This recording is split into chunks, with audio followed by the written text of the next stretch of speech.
My father is devastated. He just found out that wild animals have devoured Joseph, his favorite son. He has 11 sons left, but he can only mourn for Joseph, my brother. For weeks and months he mourns. He will not be consoled by any of his children. He says he will never quit mourning until the day he dies. All I want from my father is for him to love me for who I am. Instead, he only loves me as a substitute. Israel and his 11 sons live under the dark cloud of Joseph's absence. When a famine strikes their land, they must go to Egypt to beg for food. They find that God's plan for their family unfolds in a most unlikely way. Why is Joseph such a favorite? It's a short story. My father is known as Israel, formerly Jacob. He had children by 4 women, but the only one he truly loved was his second wife, Rachel. He loved her from the moment he saw her. She was the last of the 4 women to give him a son, Joseph. He loved Joseph so much because he was Rachel's first son, and he was the first son in my father's old age. Rachel died at the birth of her second son, Benjamin. That's me. So my father has mixed feelings about me. Perhaps it's my fault she died. With Joseph now gone, my father is inconsolable. He has lost his 2 true loves. But in the way that people who grieve sometimes do, my father begins searching for a substitute love. He doesn't have far to look. I am Rachel's only remaining son and Joseph's only full brother. And in the way that people who grieve sometimes do, he becomes obsessed over my well-being. He cannot emotionally afford for anything to happen to me. My brothers shepherd the sheep over vast areas. I stay home with my father. My brothers shear the sheep and meet with foreign traders. I stay home with my father. My brothers tame wild camels. I stay home with my father. I stay safe within the cocoon of my father's wealth and power. Nearly 2 decades pass since Joseph's death. Some years are plentiful and we get richer. Some years are lean and we live off of our wealth. Then, one year is savagely lean. Our huge community is on the verge of starving. We have plenty of gold and silver, but we cannot eat that. We notice a growing stream of traders from the north and east headed to Egypt. It seems that famine has struck the entire world. It is rumored that Egypt has surplus grain and is willing to sell it at a hefty price, but that no longer matters. My father can no longer afford to wait. He orders my 10 brothers to go to Egypt and purchase grain. Me? I have to stay home. Months go by and we are on the brink of starvation. In the distance we see another caravan and hope beyond hope that it is my brothers. As they come closer, we start to cheer. It's my brothers and their donkeys are loaded with grain. Our family will survive.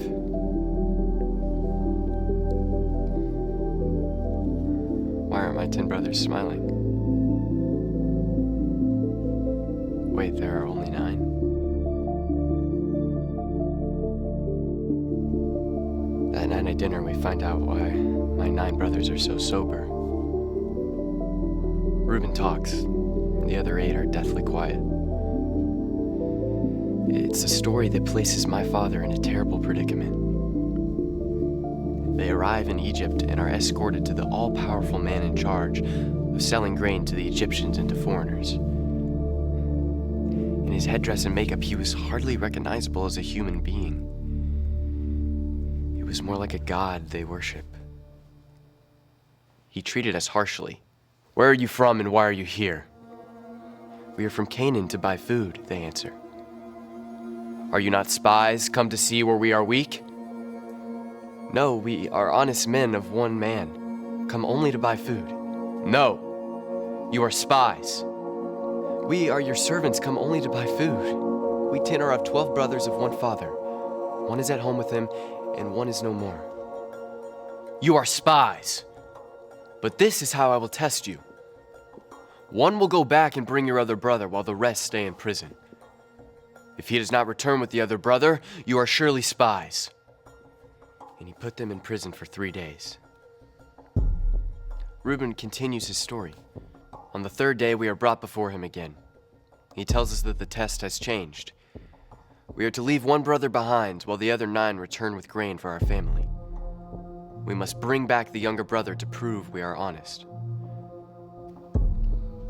Reuben does not tell this next part to my father.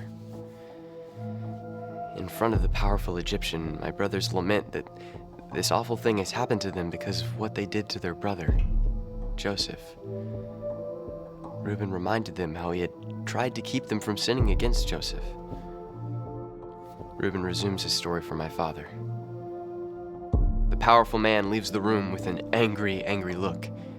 He returns and has Simeon taken and bound in front of them. They can say nothing.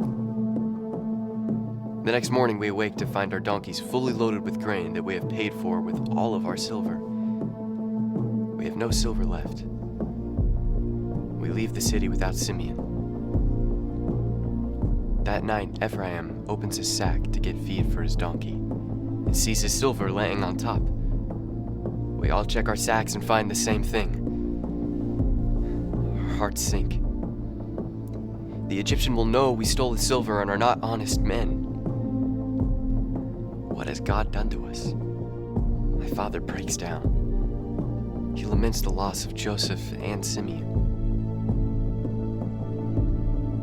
He is willing to sacrifice Simeon in order to keep me safe. Reuben offers his own sons as surety, his own sons, but my father will not relent. They are not returning, and neither am I. Months go by, and the grain dwindles. Finally, we are nearing the point of no return, again. My brothers insist that they take me and go back to Egypt. What good is it for me to starve to death along with the others? He gives in.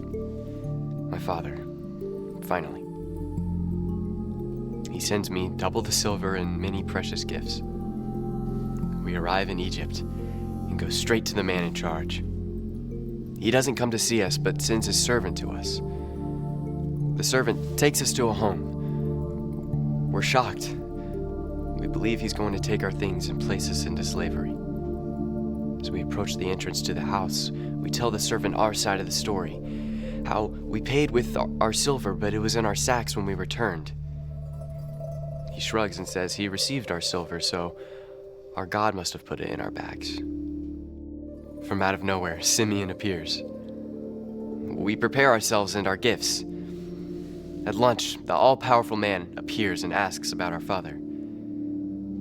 He looks at me and tests us to find out if I'm the youngest son. Again, he gets angry and leaves the room.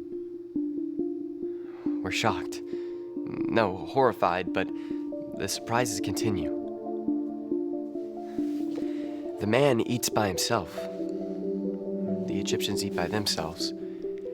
And we are seated at our own table. Somehow we are seated in birth order, and my share is 5 times everyone else's. We eat more food at that meal than we have been eating in a week. The next morning, our donkeys are loaded with all the grain they can carry. We know better than to insult the Egyptians by looking in them, but we are terrified. We decide to get out of eyesight before looking at our sacks. We nod at each other, so thrilled to have all 11 brothers together. We're almost ready to stop and look when we hear a thunderous sound behind us. Chariots and horses headed our way. They're not coming for us, surely, but they are. The riders surround us and have us stand together. A man accuses us of stealing his master's cup used for drinking and divinations. We protest. We've done nothing of the sort. They start searching our bags from the oldest to the youngest. Nothing, nothing, nothing. And then they reach my bag and pull out the cup.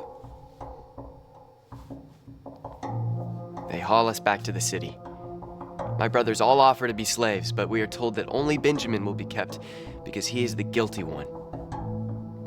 The rest are free to leave with their donkeys and grain. For the sake of my father, why me? Judah begs for grace and gets it. He tells the whole story of what has happened and explains why they cannot go home without Benjamin. He begs to take my place. He talks and talks and talks. He begs. When he finishes, the Egyptian god-man explodes. He commands all of his servants and attendants to leave the room. Death. We're all expecting death. The death that we deserve.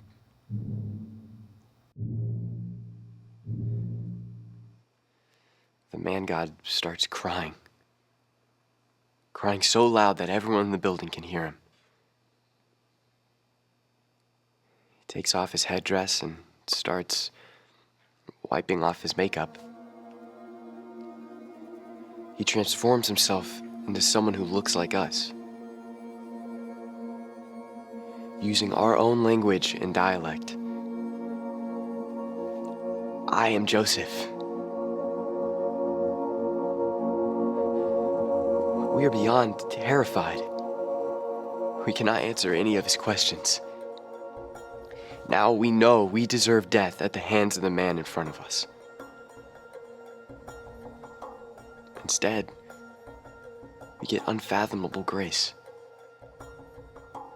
Instead, he pulls us close and explains things in an entirely different way.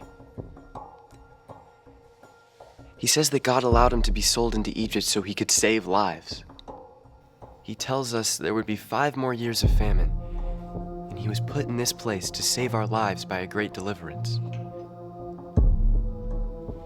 What we meant for evil, God meant for good.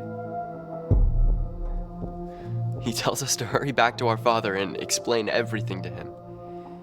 He tells us to bring back our father, Joseph's father, and all of our community. He will have us live in the land of Goshen, where he will take care of us.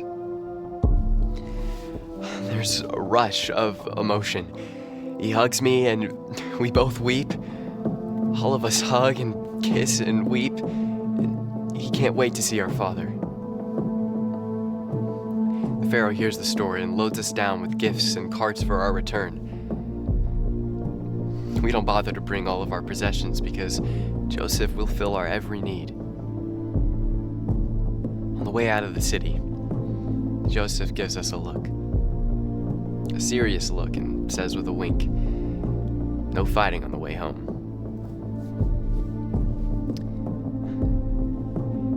As you can imagine, our father, beyond ecstatic, can't even express it. He gets to see Joseph, the one he loves so much. He gets to see him before he dies. And none of us are jealous about it. On the way to Egypt, God speaks to my father. He tells him not to be afraid because he will be made into a great nation there and will someday be brought back out. When we arrive, we realize we have 70 direct descendants of Israel, our father. Through 4 generations, and we are only 70 people. It seems as if God is moving very slowly in making our family a great nation. We do not know that the stability of living in Egypt will cause our birth rates to soar. We arrive in Goshen, the land the Egyptians despise because it was only good for shepherds. Joseph arrives in his chariot.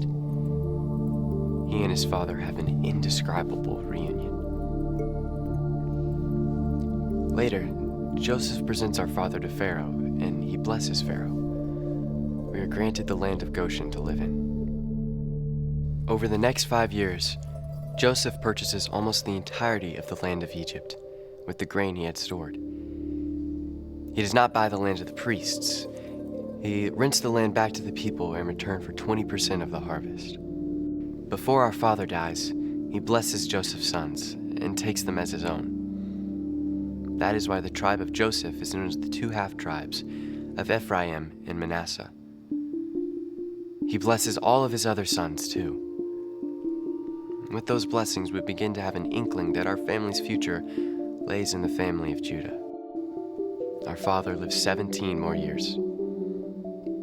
He makes Joseph promise that when his people leave Egypt, that they will take his bones and bury them with his forefathers and Rebekah. Years later, on his deathbed, Joseph makes the same request. It will be 4 centuries later before those requests are fulfilled.